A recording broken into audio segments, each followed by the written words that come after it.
Have you ever died staring into the eyes of the man you gave everything to, only to wake up the day before your absolute ruin? My boyfriend let his wealthy side piece shred my college admission ticket, stealing my future and eventually my life. But destiny hit the rewind button. This time, I switched the envelopes. So when she rips that paper to pieces with a smug smile in front of the exam hall, she's destroying his life, not mine. Grab a snack, because this revenge is served freezing cold. Sunlight slashed through the broken blinds of the cramped studio apartment, hitting my face with the force of a physical blow. Gasping for air, my hands flew to my chest, expecting to feel the sterile, abrasive fabric of a hospital gown and the agonizing ache of failing lungs. Instead, my fingers tangled in the familiar worn cotton of my old oversized college t-shirt. The rhythmic, terrifying beep of the life support monitor was gone, replaced by the low, annoying hum of a rusted refrigerator. Trembling uncontrollably, my eyes darted around the room. The peeling floral wallpaper, the stack of prep books towering precariously on the wobbly IKEA desk, the faded red rug that Derek had spilled cheap wine on 2 years ago. I scrambled out of the bed, my bare feet hitting the cold linoleum floor. Snatching my phone from the nightstand, the bright screen burned my retinas, but the date displayed there made my blood run absolutely cold. Mekarnint, exactly 24 hours before the National Elite Scholarship exam, the single most important test of our lives. The exam that granted full ride admissions and guaranteed fast-track entry into the country's most prestigious architectural programs. My knees gave out, sending me crashing to the floor. A choked sob tore from my throat as the memories of my previous life crashed over me like a tidal wave. I remembered this day. I remembered tomorrow. I remembered the agonizing decade that followed. In that past life, I had spent 3 grueling years working double shifts at Benny's Roast and scrubbing floors at a local gym just to pay our rent and buy Derek Lawson his expensive drafting supplies. While he sat in the library, perfectly caffeinated and unbothered, I was burning my hands on espresso machines and coming home with aching bones. We were both supposed to take the exam. We were supposed to build a life together, but Derek had already been building a life with someone else. Savannah Mercer, the daughter of a prominent real estate mogul. She had everything I didn't: money connections and the kind of effortless beauty that came from a lifetime of privilege. Tomorrow morning in that miserable past life, Savannah had accidentally bumped into me outside the Wellington Center, holding a cup of scalding coffee. In the ensuing chaos, she had grabbed my exam admission ticket, the watermarked, irreplicable piece of paper required for entry, and violently torn it in half, then into quarters, throwing the pieces into a puddle. She had offered a sickly sweet apology, claiming it was a panicked reflex. The exam proctors were unforgiving. Without the ticket, I was denied entry.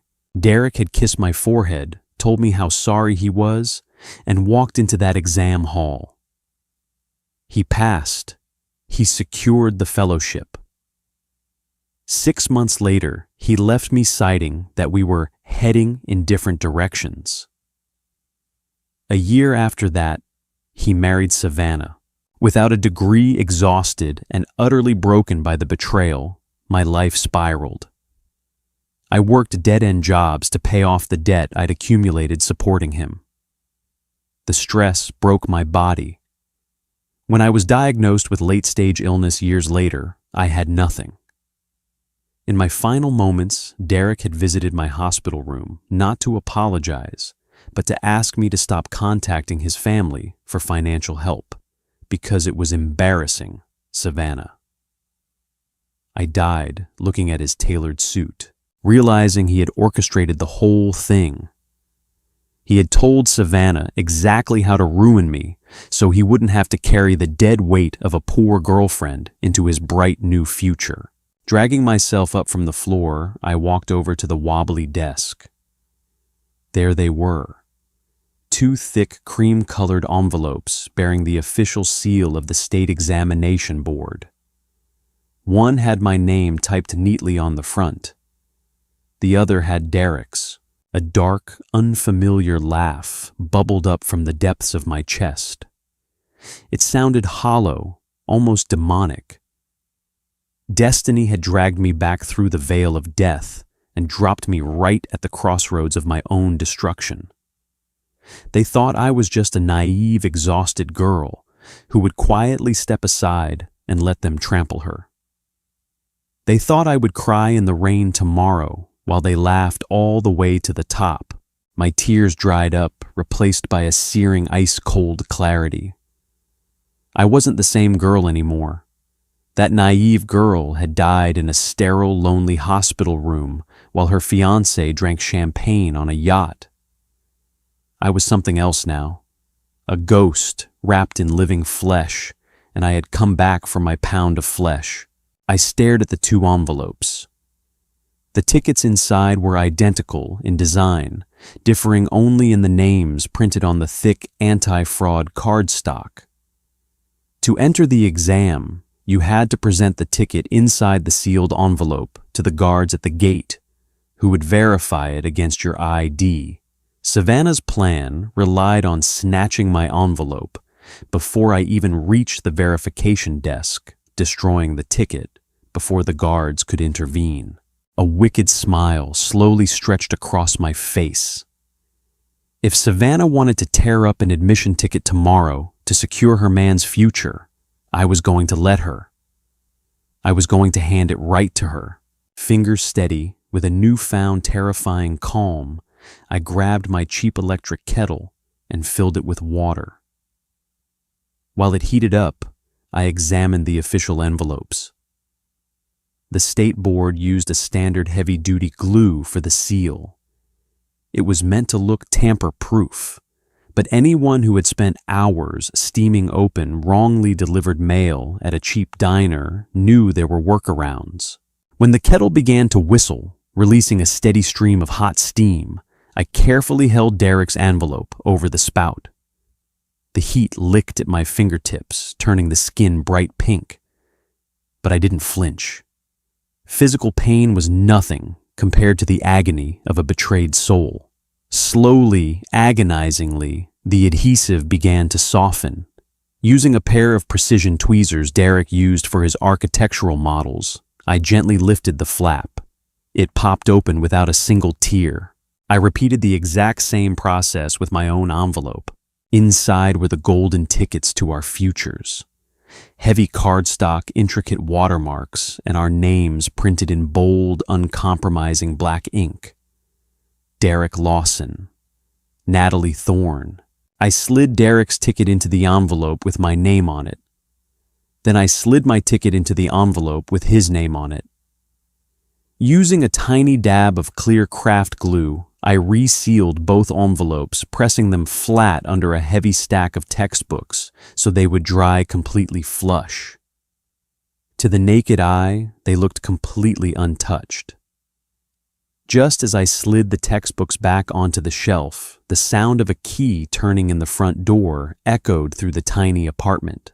I quickly turned around, leaning casually against the desk, just as Derek walked in. He looked exactly as I remembered from this time, handsome in a rugged collegiate way, with dark hair swept casually across his forehead, and a charming, crooked smile that used to make my heart flutter. Now looking at him, all I felt was a profound, suffocating nausea. "Hey, babe," he said, dropping his leather messenger bag by the door. As he walked toward me, the faint, unmistakable scent of Tom Ford Black Orchid hit my nose. Savannah's signature perfume. He had just come from her. "Hey," I managed to say, forcing the corners of my mouth up into a soft, tired smile. "How was the library?" "Brutal." He sighed, wrapping his arms around my waist and pulling me into a hug. I held my breath to keep from gagging against his chest. "I've been going over structural load formulas for 6 hours. I'm exhausted." He pulled back, looking deeply into my eyes with an expression of such perfectly feigned devotion that it genuinely scared me. "But tomorrow is it. Tomorrow all your hard work, all those double shifts you pulled for us. It's going to pay off. We're going to get into the fellowship Nat. Together." "Yes," I replied softly, my eyes drifting to the desk where the 2 envelopes sat. "Tomorrow everything changes." That night I barely slept. I lay rigidly next to Derek, listening to his steady breathing, counting down the hours until dawn. When the sun finally broke over the horizon, painting the city in shades of bruised purple and orange, I was already up. I dressed carefully, choosing a simple beige sweater and jeans, the exact outfit I had worn in my past life. I needed everything to look exactly the same to Savannah, so she wouldn't hesitate. Derek and I drove to the Wellington Center in his beat-up Honda. The silence in the car was thick. Derek played the part of the nervous, focused student, perfectly tapping his fingers on the steering wheel.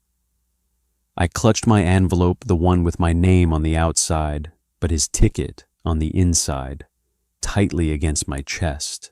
When we pulled into the massive parking lot of the examination center, the sheer number of people was overwhelming. Thousands of desperate, ambitious students milling around the towering glass doors. "Okay," Derek said, turning off the engine. "We have to go to different gates. My last name is L, so I'm at the west gate. You're T, so you're at the east gate." "I know," I said, my voice trembling slightly. Not from fear, but from the adrenaline pumping through my veins. "Good luck, Nat," he said, leaning over to kiss my cheek. "I'll see you on the other side." I stepped out into the crisp morning air, gripping my envelope. I began walking toward the east gate, my eyes scanning the crowd. I knew exactly where she would be. In my past life, the accident happened right by the large bronze fountain in the center courtyard. And there she was, Savannah Mercer. She was leaning against the stone rim of the fountain, looking breathtakingly out of place among the stressed students. She wore a pristine white trench coat, her blonde hair perfectly blown out, holding an oversized cup of iced coffee. Her eyes, sharp and predatory, were scanning the crowd.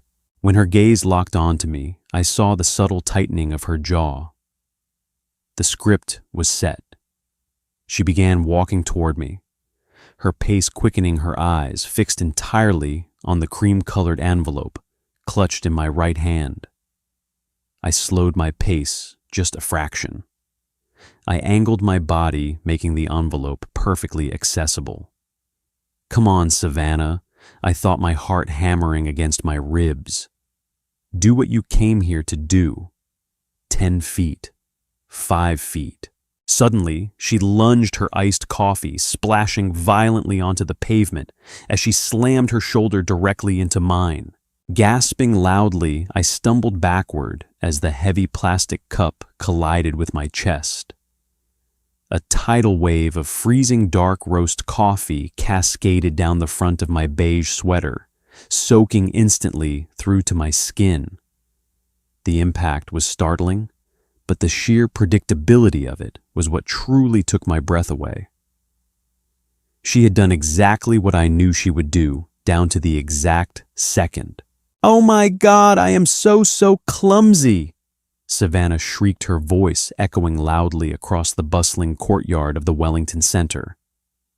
Her hands darted out in a flurry of exaggerated, frantic motion. Instead of grabbing a napkin or offering a towel, her manicured fingers locked onto the cream-colored envelope clutched in my right hand like a heat-seeking missile. With a forceful, violent yank, she tore the envelope from my grasp. "Let me help you dry off. I am so sorry." She continued to wail, but her actions completely contradicted her words.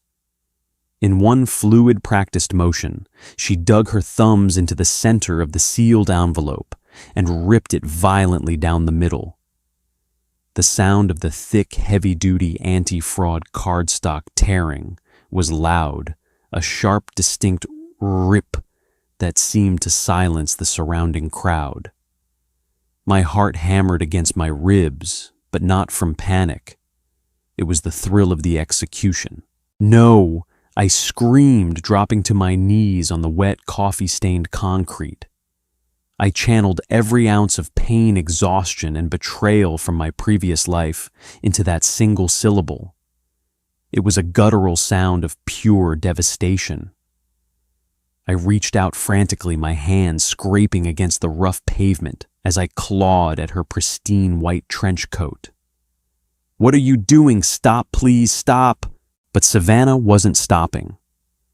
With a look of pure, unadulterated venom flashing in her pale blue eyes, she took the two torn halves and ripped them again, reducing the vital admission ticket into useless quarters. She didn't just stop there. She crumpled the thick pieces in her fist, crushing the intricate watermarks and official seals before tossing them casually into the growing puddle of spilled iced coffee at our feet. The crowd of anxious students around the bronze fountain had frozen a collective gasp, rippling through the onlookers. A boy with a heavy backpack, Cameron Hayes, a kid I recognized from my advanced calculus class, stepped forward, his mouth open in shock. "Hey, what is wrong with you?" That was her exam ticket. Savannah immediately plastered a look of horrified distress across her perfectly contoured face. I panicked. The coffee spilled, and I just grabbed the first thing I saw to try and wipe it up, and it just tore. It was a total accident, I swear. She looked down at me kneeling in the brown puddle. Under the guise of leaning down to offer me a hand, she brought her face inches from my ear. The smell of Tom Ford Black Orchid was suffocating. "Oops," she whispered, her voice dripping with absolute malice. "Looks like you're going back to the coffee shop, loser. He belongs in my world, not yours." Standing back up, she raised her voice for the crowd. "I am so sorry, Natalie. You should hurry to the admissions office. Maybe they can print you a provisional pass." With a tragic shake of her head, she turned on her designer heels and strutted away, blending quickly into the sea of students pushing toward the gates. I remained on the ground, my shoulders shaking violently. To the 50-odd students watching with pitying eyes, I was a girl whose entire future had just been destroyed by a freak accident.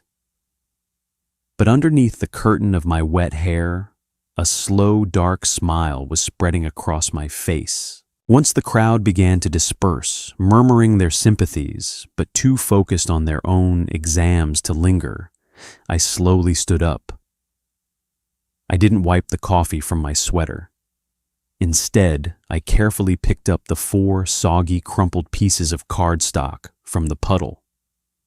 I slipped them into a small, clear plastic Ziploc bag I had brought specifically for this purpose, and tucked it into my jeans pocket.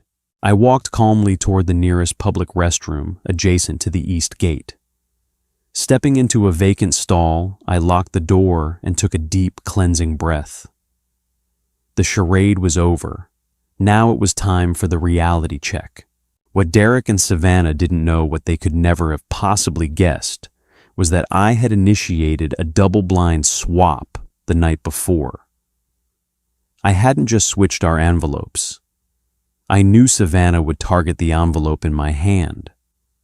So inside the envelope I carried, I had placed Derek's actual, irreplaceable admission ticket.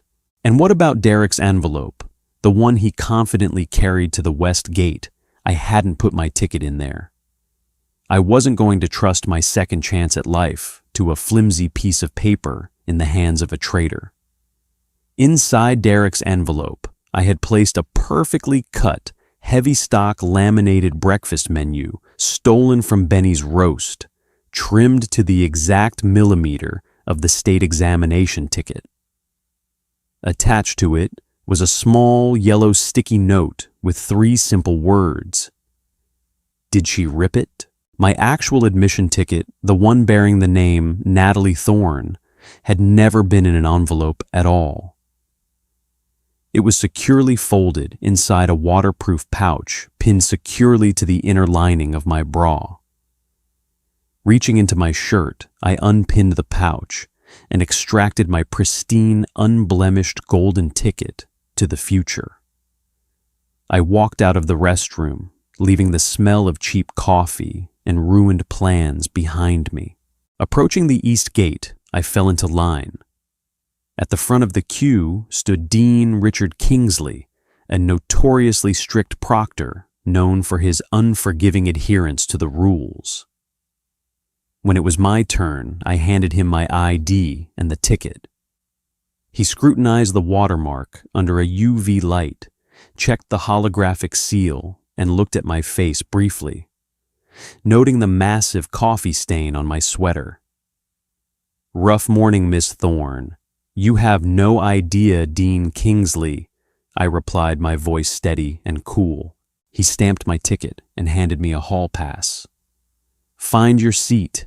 You have exactly 10 minutes before the doors lock."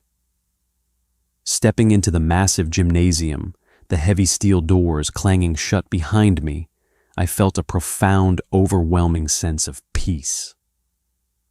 The storm was raging outside, but I was finally safe in the eye of it. The atmosphere inside the examination hall was incredibly sterile, punctuated only by the rhythmic ticking of the massive analog clock on the gymnasium wall and the frantic scratching of 1,000 graphite pencils. Sitting at desk number 402, I felt an eerie, transcendent calm wash over me. In my previous life, I had taken this test in a state of absolute panic, exhausted from working a double shift the night before, and terrified of letting Derek down. But today, I was entirely unburdened. Furthermore, I wasn't just a 20-year-old student anymore. I was a woman who had lived an extra 10 years surviving in the harsh, unforgiving real world. I had spent countless nights poring over advanced architectural drafts, correcting Derek's lazy structural load calculations while he slept, and managing project budgets just to keep our heads above water. When Dr. Beatrice Montgomery, the head examiner, signaled the start of the test, I opened my booklet and almost laughed. The essay prompt and practical drafting section focused heavily on modern urban integration and sustainable load-bearing structures. It was the exact same prompt from my past life. But this time, I didn't just recite textbook theories. I wrote with the furious, precise knowledge of someone who had seen these structures fail and succeed in reality. I drafted a cantilevered support system flawlessly, annotating the specific tension requirements that a standard undergraduate wouldn't learn for another 3 years. My pencil flew across the grid paper, turning blank space into a masterpiece of engineering and vengeance. While I was meticulously shading a structural beam, my mind briefly drifted to the West Gate. I didn't need a live feed to know what was happening to Derek Lawson. I could vividly imagine the exact moment his charming, effortless facade shattered. I could picture him standing before Professor Arthur Pendleton, handing over his sealed envelope with that arrogant, crooked smile. I could see the confusion contorting his handsome face when Pendleton pulled out a laminated picture of a Benny's Roast Sunrise skillet instead of an admission ticket. the frantic padding of his pockets, the dawning horror, the sheer humiliating panic of being escorted off the premises by the Wellington Center security guards. 3 hours later, a sharp electronic bell pierced the silence of the hall. "Pencils down," Dr. Montgomery's voice echoed through the PA system. "Remain seated while the proctors collect your booklets." When they finally dismissed us, I took my time packing up my erasers and drafting pens. I let the massive rush of students file out before me, savoring the quiet. I had done it. I had secured the fellowship. My future was entirely my own. Pushing open the heavy glass doors to exit the Wellington Center, the blinding midday sun hit my face. The courtyard, previously a chaotic mess of anxious students, was now a relaxed, buzzing space filled with relieved laughter and chatter. But there, sitting on the concrete steps near the parking lot, was a scene of absolute devastation. Derek was hunched over his hands, violently gripping his dark hair, his knuckles white. His tailored shirt was untucked, sweat staining the collar, and his leather messenger bag was discarded carelessly in the dirt. Standing a few feet away from him, looking thoroughly panicked and defensive, was Savannah. Her pristine white coat was now wrinkled, and her perfect blowout was frizzy from the humidity and stress. The moment the heavy glass door clicked shut behind me, Derek's head snapped up. His bloodshot eyes locked onto me, and he practically launched himself off the concrete steps. "Natalie!" he roared, his voice cracking with a mixture of fury and desperation. He bridged the gap between us in seconds, grabbing me by the shoulders. His grip was entirely too tight, a stark contrast to the gentle fake affection he had shown me this morning. "What did you do? What the hell did you do to my envelope?" I widened my eyes, forcing my voice to tremble just enough to sound thoroughly confused. "Derek, you're hurting me. What are you talking about? Why aren't you inside? The exam just finished." "Don't play dumb with me," he screamed, shaking me slightly before dropping his hands, pacing like a caged animal. I went to the west gate. I handed Professor Pendleton my envelope, and he pulled out a damn diner menu, a menu from Benny's Roast, with a psychotic sticky note attached to it. "Where is my ticket?" "Natalie." Before I could answer, Savannah stormed over her heels, clicking aggressively on the pavement. She pointed a manicured finger directly at my face. "I told you she was a sneaky, manipulative rat, Derek. She must have steamed the envelopes open last night and swapped them to sabotage you. She's jealous of your talent." I looked at Savannah, letting a mask of profound sorrow wash over my face. "Sabotage him, Savannah? What are you talking about? I didn't even get to take the test with my ticket because of you." I turned back to Derek, tears welling perfectly in my eyes. "She bumped into me this morning, Derek. She spilled coffee all over me, grabbed my envelope and tore my ticket to shreds. I had to beg Dean Kingsley to look up my registration and print me an emergency provisional pass just to get into the hall. I thought my life was over." "Botkin fein," said the boss. Derek froze. The color drained completely from his face, leaving him looking like a sickly ghost. He turned his head slowly, his eyes locking on to Savannah. "You tore up the ticket she was holding?" Savannah crossed her arms, looking defiant, but slightly unsure. "Yes, I did exactly what we planned. I did what I had to do. I ripped it into tiny pieces and threw it in a puddle. She shouldn't have even been able to get inside. The emergency pass is a lie. She's lying." "Oh, Savannah," I sighed, dropping the innocent act entirely. My voice dropped an octave, turning ice cold and steady. I reached into my jeans pocket and pulled out the clear plastic Ziploc bag. Inside sat the soggy, coffee-stained, torn pieces of heavy cardstock. "I'm not lying about you tearing up a ticket. You did a wonderfully thorough job." I flicked my wrist, tossing the plastic bag directly at Derek's chest. He caught it instinctively, his hands trembling as he held the bag up to the sunlight.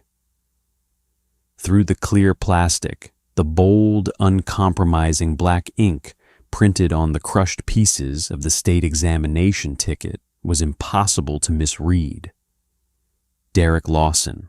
The silence that fell over the three of us was absolute, heavy, and suffocating.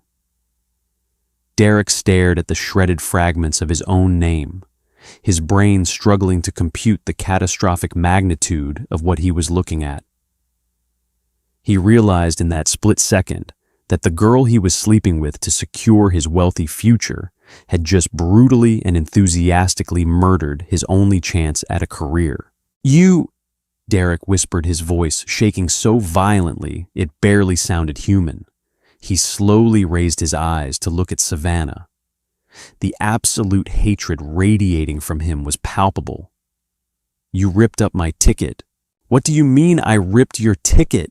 Savannah screeched, her voice pitching so high it sounded like glass shattering.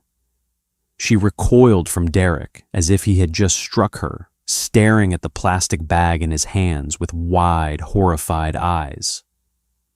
"That was her envelope. I took it right out of her hand. I watched her bleed out her entire future." Derek's face was a horrifying mask of absolute rage and profound despair.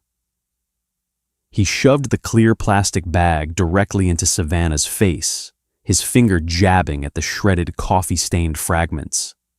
"Read the damn paper, Savannah. Look at the name, it's my name. You ripped up my admission ticket." "But how?" Savannah stammered, stepping back, until her pristine white heels hit the concrete edge of the parking lot curb. She looked frantically from Derek to me, her perfectly contoured face twisting in panicked confusion. Natalie had it. She was holding it, leaning casually against the brick pillar of the Wellington Center. I let out a soft, broken sob, playing the role of the devastated, utterly confused girlfriend to absolute perfection. A small crowd of post-exam students had begun to gather, drawn by the explosive shouting. "Savannah, why would you do that?" I cried out, wrapping my arms around my chest as if physically wounded. "Why would you intentionally tear up my ticket? And Derek, why is she saying, 'We planned this'? What did you plan?" The murmurs from the crowd grew louder. Students pointed, whispering furiously to each other. Derek whipped his head toward me, opening his mouth to speak, but no words came out.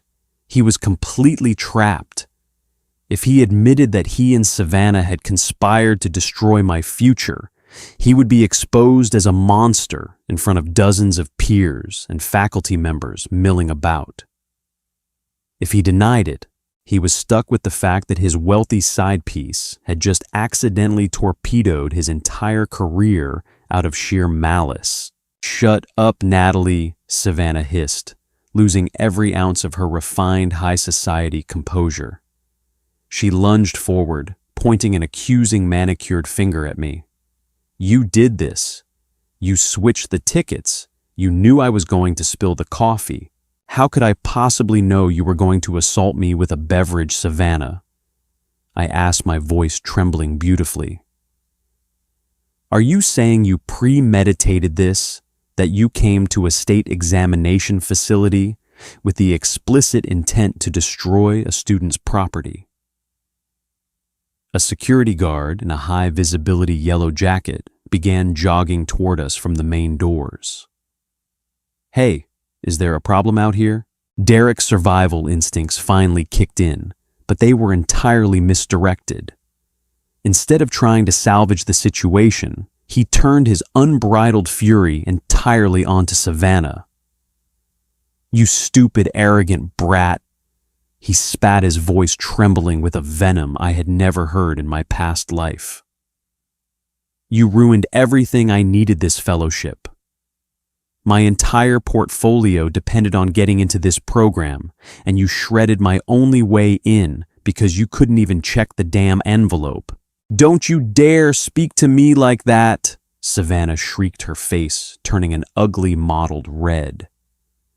My father is Richard Mercer.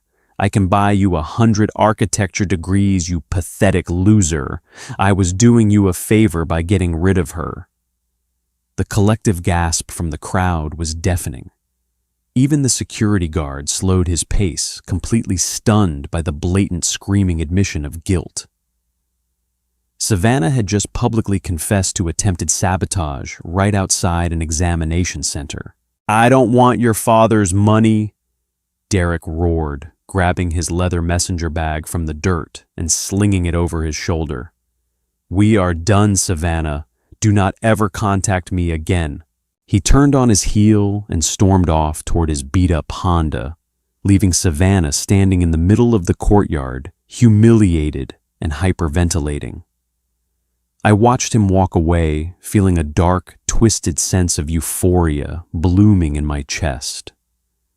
In my past life, that was me. I was the one left sobbing in the dirt while he walked away toward a bright, shiny future. Now the roles were perfectly beautifully reversed.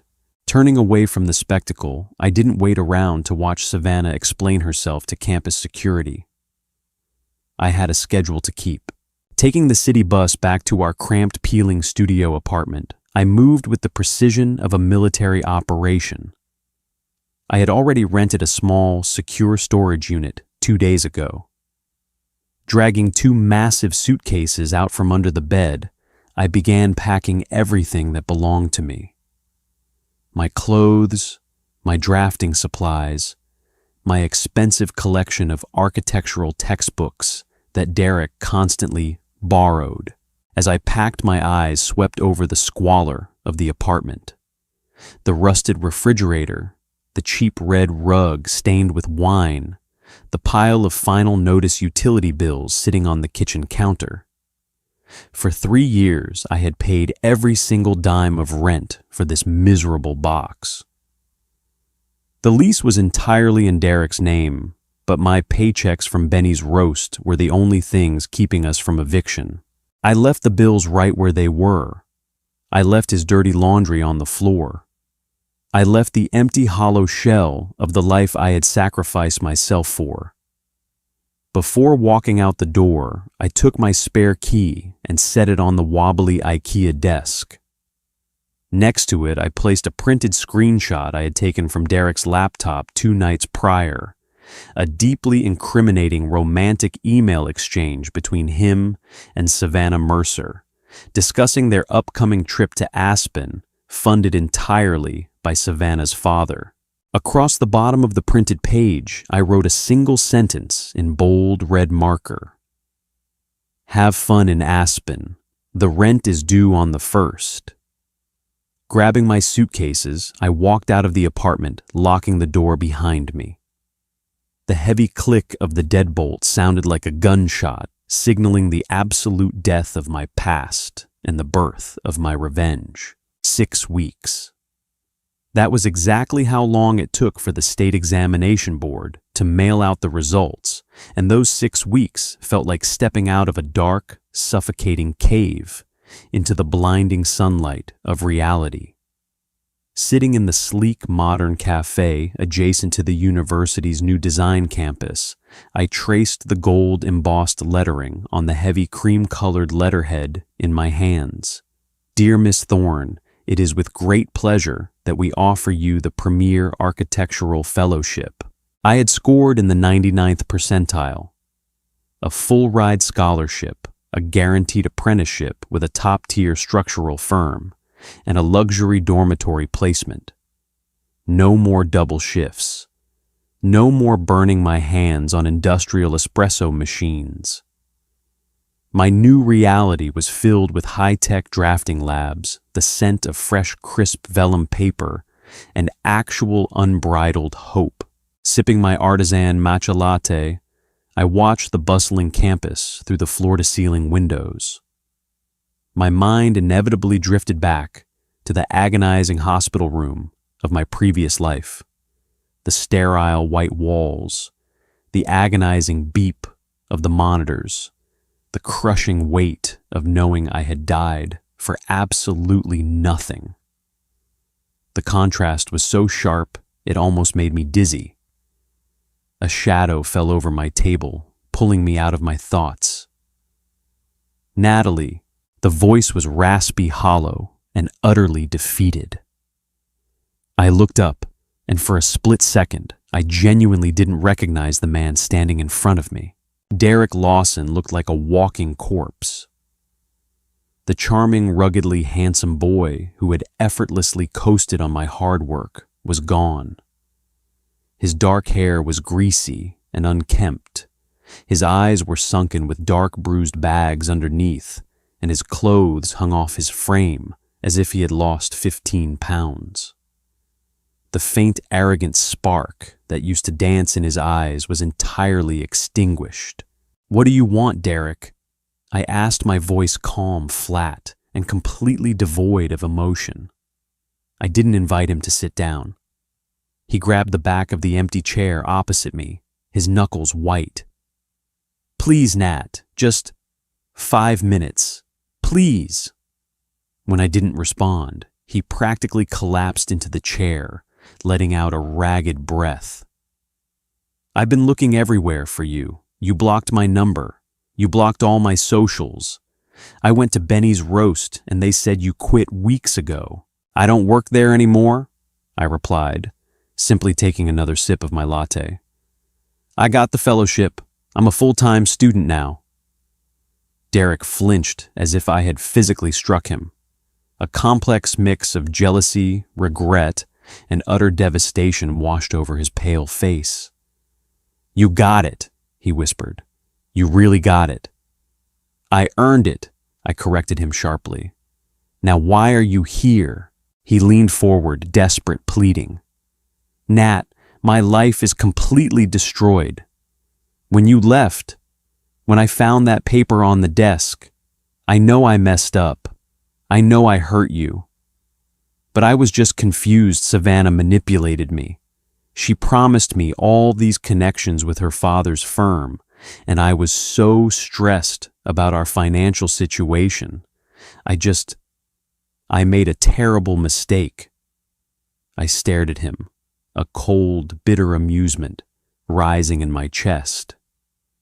He was actually trying to play the victim. "Richard Mercer blacklisted me." Derek continued, his voice cracking. "Savannah went crying to him after the exam incident, claiming I humiliated her in public. He used his influence. Every single architectural firm in the city rejected my internship applications. Even the community college denied my late enrollment because Professor Pendleton reported my menu stunt to the Academic Integrity Board. I'm facing an eviction notice, Nat. I have nothing." "That sounds incredibly difficult," I said, my tone mirroring the exact apathetic cadence he had used when he visited me on my deathbed in the previous timeline. "But I'm not sure how this concerns me." "Because we were supposed to be a team," he begged, reaching out across the table to grab my hand. I snatched my hand back, immediately fixing him with a stare so intensely cold it made him freeze. "We were never a team, Derek. I was a workhorse and you were a parasite. You didn't make a mistake. You orchestrated a plan to let another woman destroy my future so you could step over my failures to reach your own success. You wanted me ruined so you wouldn't feel guilty about leaving me." His eyes widened in shock. "No, Nat, I never wanted you ruined." "Stop lying," I snapped, dropping my voice to a lethal, quiet whisper. "You knew she was going to tear that ticket. You knew exactly what time she was going to do it. You kissed my forehead and walked into that exam hall expecting me to be completely destroyed. The only thing you regret is that she ripped the wrong envelope. Derek opened his mouth, but nothing came out. The absolute truth of my words completely stripped away his excuses. He slumped back in the chair, staring at me as if looking at a stranger. "You're not the girl I knew," he whispered. "No," I agreed, softly picking up my expensive leather tote bag and standing up. "That girl died a long time ago, and you're the one who killed her." I didn't look back as I walked out of the cafe, leaving Derek Lawson alone at the table, drowning in the ashes of the future he had burned down himself. Stepping out into the bright, crisp afternoon sun, I took a deep breath of fresh air. The revenge was complete. The slate was wiped clean. And for the first time in 2 lifetimes, the entire world belonged to me. Weeks bled into months, and the crisp autumn air transformed the university campus into a picturesque painting of amber and gold. Life inside the Premier Architectural Fellowship was everything my previous existence was not intellectually stimulating, resource-rich, and entirely focused on merit. Under the guidance of Dr. Beatrice Montgomery, my portfolio was expanding rapidly. We were currently tasked with designing a sustainable urban complex, a mock proposal that was being judged by representatives from Gensler, the real-life global architecture and design firm. Securing a summer internship with them was the ultimate prize, a golden ticket into the upper echelons of the industry. Focusing all my energy into this project, my days were spent immersed in AutoCAD software, and my nights building intricate physical models out of balsa wood and thermoplastic. My design integrated real-world green technologies, specifically incorporating the complex kinetic facades I had watched fail in my past life, correcting the mathematical load-bearing errors that had caused those real-world disasters.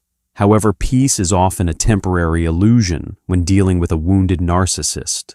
Savannah Mercer had disappeared from the public eye after the humiliating incident at the Wellington Center. Rumors circulated that her father, Richard Mercer, had grounded her, cutting off her limitless credit cards and forcing her to take a semester off to avoid the social fallout. But a girl like Savannah didn't just lick her wounds and learn a lesson. She festered. Late one Thursday evening, the drafting studio was nearly empty. The rhythmic hum of the large format printers was the only sound echoing off the exposed brick walls. Leaning over my desk, meticulously applying the final layer of acrylic to my model's structural base, a sudden chilling draft swept through the room. The heavy studio doors had swung open. Footsteps echoed sharply against the polished concrete floor. Deliberate, loud, and accompanied by the suffocating, unmistakable scent of Tom Ford Black Orchid. "You really think you belong here, don't you?" Slowly setting down my modeling knife, my gaze lifted to meet the hostile glare of Savannah Mercer. She was dressed in a tailored charcoal blazer and designer slacks, looking less like a student and more like a corporate shark. The frizzy panic she had exhibited 6 months ago was entirely replaced by a cold, calculating malice. The security guards are usually strict about letting non-students into the graduate labs. My voice was perfectly level, refusing to give her the satisfaction of a reaction. "But I suppose Daddy's money can buy a temporary guest pass." Savannah's jaw tightened dangerously. She stepped closer to my workstation, her pale blue eyes scanning my intricate, nearly finished model with undisguised disdain. "My father is a primary donor to this building, peasant," she hissed, leaning her hands on the edge of my desk. "I don't need a pass." What I need is for you to understand exactly who you are messing with. You ruined my relationship. You embarrassed me in front of the entire faculty. You made Derek look like a fool, and by extension, you made me look like a fool. A mistake repeated more than once is a decision. A quote Dr. Montgomery often used, which echoed perfectly in my mind right now. Savannah had learned absolutely nothing. Derek made himself look like a fool. My response was icy, slicing through her delusions. You were just the tool he used to dig his own grave. I highly recommend you stop projecting your insecurities onto me and leave my workspace. You think this little project is going to save you, Savannah mocked, ignoring my warning. She reached out her manicured fingernail, tapping aggressively against the delicate cantilevered roof of my model. You think Gensler wants a nobody who worked at a cheap coffee shop. My father plays golf with their regional directors. With one phone call, I can make sure your resume is blacklisted from here to the West Coast. My eyes locked onto her finger, resting dangerously close to a fragile tension wire I had spent 4 hours calibrating. Remove your hands, Savannah. Or what? She challenged, a wicked, defiant smirk spreading across her face. You're nothing. You are a ghost in my world, and I can erase you whenever I want. Instead of shouting, a sudden sharp realization dawned on me. She wasn't just here to gloat. She was looking for a reaction.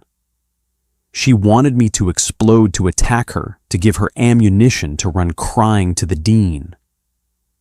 Taking a slow, deliberate breath, my hands folded neatly on my lap. You came all the way down here just to tell me I'm nothing. That seems like an awful lot of effort for a ghost. Savannah's smirk faltered.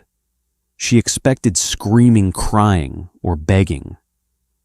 The profound, unshakable calm radiating from my side of the desk unsettled her deeply.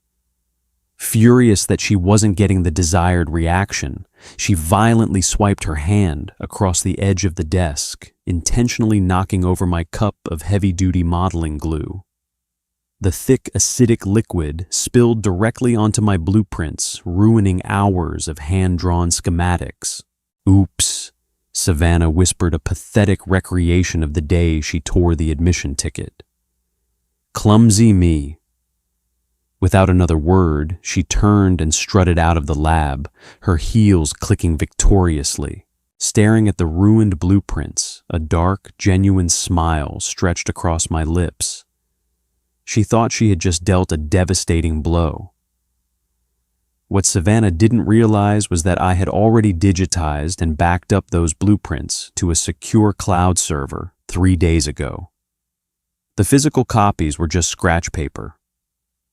Furthermore, she had failed to notice the small, blinking red light of the high-definition security camera Dr. Montgomery had installed directly above my workstation to record time-lapse footage of my model's construction. The trap had just been set again, and the mouse had walked right into it with her eyes wide open. Fluorescent lights hummed powerfully overhead in the grand atrium of the Wellington Center, illuminating the winter architectural exhibition. Tonight was the night. The atrium was packed with university elites, wealthy donors, and the highly anticipated scouting team from Gensler.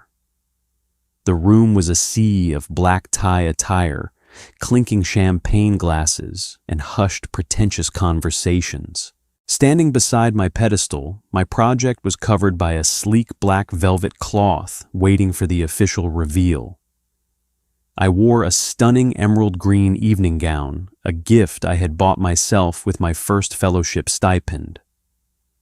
My posture was straight, my nerves entirely non-existent. I was ready. Across the room, Richard Mercer held court. He was an intimidating man with silver hair and a ruthless reputation in commercial real estate. Clinging to his arm, looking incredibly smug in a diamond-studded dress, was Savannah. She kept shooting me triumphant, venomous glances from across the room.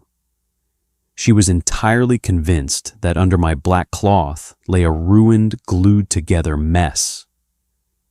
As the evening progressed, a familiar, entirely pathetic figure caught my eye. Weaving through the crowd of billionaires and academic elites was a waiter carrying a silver tray of hors d'oeuvres. He wore an ill-fitting cheap uniform tuxedo, his posture hunched to avoid drawing attention. It was Derek Lawson. The mighty had fallen all the way to the catering staff. Watching him serve crab cakes to the very men he used to claim he would one day employ was a level of poetic justice so profound it almost felt scripted. He kept his head down his face, flushed with profound humiliation every time someone snapped their fingers at him. Eventually, Dr. Montgomery took the podium, tapping the microphone to silence the room. Ladies and gentlemen, distinguished guests, and the esteemed representatives from Gensler. She began, her voice echoing with authority. Tonight we showcase the future of sustainable urban design. We will begin the presentations with our highest-scoring fellowship recipient, Miss Natalie Thorne. A polite round of applause rippled through the crowd. I stepped forward, gripping the edge of the black velvet cloth. Before I pulled it, I made direct eye contact with Savannah. Her smirk was so wide it looked painful. With a swift, dramatic pull, the velvet cloth fell away. Gasps echoed loudly through the immediate crowd. Resting on the pedestal was not a ruined, glued-together disaster. It was a flawless, pristine architectural masterpiece. The kinetic facade was meticulously detailed, the cantilevered roof perfectly balanced, and a small built-in LED system illuminated the structure from within, making it look like a glowing jewel of modern engineering. Savannah's face drained of all color. Her jaw dropped, her eyes bulging as she stared at the perfect model, how her lips mouthed the words silently from across the room. But I wasn't finished. "Thank you, Dr. Montgomery," my voice projected clearly through the lapel mic I had been given. "This model represents resilience, the ability to withstand external forces and structural sabotage."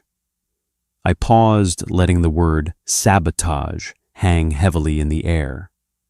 To fully appreciate the design process, I have prepared a short presentation regarding the obstacles faced during construction. I clicked a remote in my hand. The massive projector screen behind the podium flickered to life. Instead of showing architectural slides, the screen displayed a crystal-clear, time-stamped security video from the drafting lab. The entire room went dead silent as the footage played. There was Savannah Mercer in high definition sneaking into the restricted lab. The audio, enhanced by the studio's excellent acoustics, played her cruel, arrogant words over the massive speakers. "My father is a primary donor to this building, peasant. I can make sure your resume is blacklisted. You are a ghost in my world, and I can erase you whenever I want." The video clearly showed her intentionally swiping her hand across my desk, dumping the industrial glue over my schematics before delivering her fake mocking apology. The silence in the atrium was explosive. Hundreds of eyes turned simultaneously toward Savannah. Savannah! Richard Mercer's voice boomed over the silence, his face purple with absolute fury and profound embarrassment. The representatives from Gensler were staring at him with expressions of sheer disgust. His daughter had just been broadcast threatening to use his company's influence to maliciously destroy a student's academic career. In the corporate world, this was a PR nightmare of apocalyptic proportions. "Dad, it's a deep fake. She edited it," Savannah shrieked, backing away from her father, her voice bordering on hysterical. "Security!" Dean Kingsley barked, storming toward the Mercers. "Escort Miss Mercer off the premises immediately. Mr. Mercer, we will be having a serious discussion regarding your daughter's criminal trespassing and destruction of university property." As two burly security guards grabbed Savannah by the arms, she began kicking and screaming, her diamond-studded dress snagging on a chair. Her flawless high society facade was entirely shattered, exposing the spoiled, malicious child underneath. Standing nearby, holding his tray of crab cakes, Derek watched the entire scene unfold. His eyes met mine through the chaos. There was no anger left in his expression, only a devastating, soul-crushing realization of his own pathetic reality. He had sacrificed his entire life to align himself with the Mercer family, only to watch them implode in a spectacular display of public ruin. Turning my back on the screaming, the crying, and the absolute destruction of my enemies, I smiled warmly at the lead representative from Gensler as he approached my pedestal, his hand extended for a handshake. The ghosts of my past were finally dead and buried, and my future was a beautifully designed masterpiece. Morning sunlight poured over the city skyline, but for the Mercer family, the day broke with the devastating force of a wrecking ball. The fallout from the winter architectural exhibition was not just swift, it was absolute, unmitigated social and professional slaughter. Footage of Savannah's malicious, unhinged confession in the drafting lab had been recorded by dozens of smartphones in the atrium during my presentation. By midnight, it had gone completely viral across every university forum and local news outlet. By sunrise, it had caught the attention of major architectural blogs and industry watchdogs. The narrative was irresistible: a spoiled, wealthy heiress caught red-handed, sabotaging a brilliant, hard-working scholarship student, while simultaneously threatening to weaponize her father's prominent firm. Richard Mercer, a man whose entire empire was built on public relations and lucrative city contracts, found himself caught in an apocalyptic PR nightmare. Gensler, along with 3 other top-tier global firms, issued immediate public statements severing all ties with Mercer Real Estate Development, citing a fundamental misalignment of ethical standards. The university, desperate to protect its own reputation and donor relations, convened an emergency disciplinary board before the weekend was even over. Savannah was formally expelled. No quietly arranged transfer, no graceful semester abroad, an official, permanently damaging expulsion for academic sabotage, criminal trespassing, and destruction of property. But the university's punishment was nothing compared to her father's wrath. To salvage his sinking company, Richard Mercer had to make a public spectacle of his disapproval. He completely cut her off. Her limitless black cards were deactivated, the lease on her luxury downtown penthouse was terminated, and her sports car was repossessed. 3 months after the exhibition, the crisp winds of early spring swept through the city's financial district. Dressed in a sharply tailored navy blue pantsuit and holding a sleek leather briefcase, my reflection in the towering glass doors of the Gensler headquarters was unrecognizable from the exhausted, broken girl I had once been. I had formally accepted their premier junior executive internship, a position that came with a staggering starting salary and a corner office overlooking the harbor. Stepping into an upscale artisanal cafe across the street from the firm to grab my morning espresso, the sweet, intoxicating scent of roasted coffee beans filled the air. It was a smell that used to mean back-breaking double shifts and aching bones. Now, it just meant a good start to a powerful day. Approaching the counter, the barista turned around to take my order, and time seemed to freeze in a perfect crystalline moment of absolute poetic irony. Wearing a stained green apron over a cheap synthetic uniform polo with her previously flawless blonde hair pulled back into a messy, unglamorous bun, stood Savannah. Her hands were raw and red from washing industrial milk pitchers, and the dark circles under her eyes mirrored the exact exhaustion I used to wear in my past life. When her pale blue eyes locked onto mine, the color completely drained from her face. The scanner in her hand slipped clattering loudly onto the tile floor. "Welcome to... What can I get?" She stammered, her voice completely devoid of the arrogant, venomous bite it once possessed. She looked at my designer suit, the expensive watch on my wrist, and the genuine radiant health in my face. The realization of our entirely reversed roles hit her so hard, she physically swayed on her feet. "Just a double shot of espresso, please." My voice was perfectly polite, light, and entirely indifferent. I didn't gloat. I didn't mock her. The sheer crushing reality of her standing behind a cash register, serving me coffee, was louder than any insult I could ever deliver. Savannah punched in the order with trembling fingers, her eyes welling with humiliated, bitter tears. When she handed me the paper cup, I dropped a crisp $20 bill into the tip jar. "Keep the change," I said, softly. I know how hard those double shifts can be. Walking out of the cafe, a profound sense of closure settled over my shoulders. The ghosts were finally silent. But destiny had one final pathetic loose end to show me. Crossing the bustling intersection toward the Gensler skyscraper, a city sanitation crew was working on the corner, clearing out overflowing trash receptacles.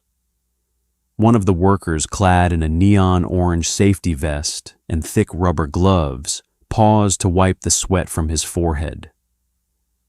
Derek Lawson. Without the carefully curated outfits, the expensive haircuts, and the arrogant swagger, he looked incredibly small.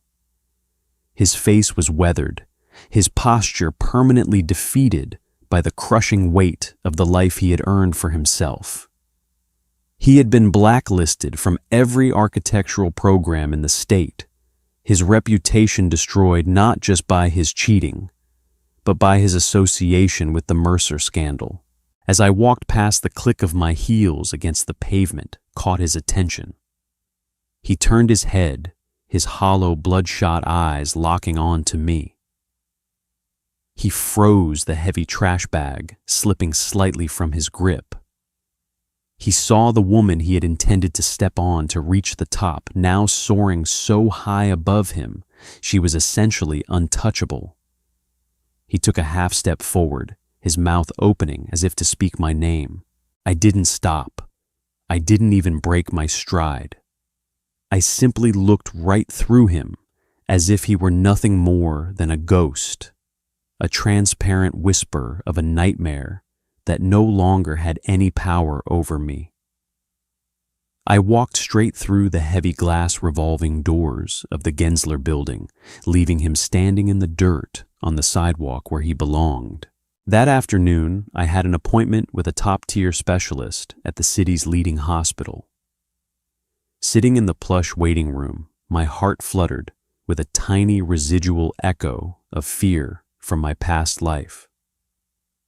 This was the exact month in the previous timeline that I had collapsed from the stress-induced illness that eventually killed me. When the doctor finally called me into his office, he looked over my blood work and scans with a warm, reassuring smile. "Well, Miss Thorne," he said, adjusting his glasses, "your results are absolutely perfect.